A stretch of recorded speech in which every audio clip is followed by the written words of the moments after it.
মৃত্যু যখন হয়ে যাবে তোমার সঙ্গে কেউ যাবে না। প্রতিটা মানুষের তিনটে করে বন্ধু থাকে। কয়টা ভাই? তিনটা বন্ধু থাকে।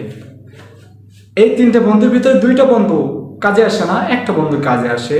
আবার দুইটার ভিতরে একটা হালকা কাজে আসে আর একটা মোটে কাজে আসে না। কেমন?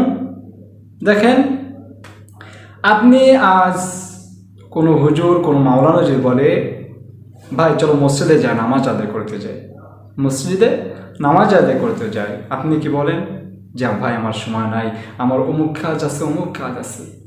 এই যে এই ব্যস্ততা, মৃত্যু আপনার যখনই আসবে সঙ্গে সঙ্গে ব্যস্ততা আপনার থেকে বিদায় নেবে। ব্যস্ততা কিন্তু আপনার সাথে যাবে না, কবর পর্যন্ত যাবে না।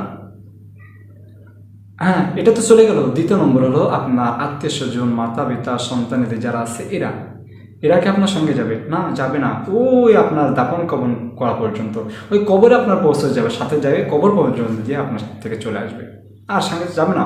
কবরের ভিতরে কি হইতেছে আর জীবনে খোঁজও নেবে না, নেবে না। তাহলে দুটো বন্ধু তো চলে গেল আমার থেকে। আর তিন নম্বর বন্ধু কি? তিন নম্বর বন্ধু হলো আমার নেক আমল। এই নেক আমল আমার সঙ্গে যাবে। কি করবে ভাই? নেক আমল আমার সঙ্গে যাবে।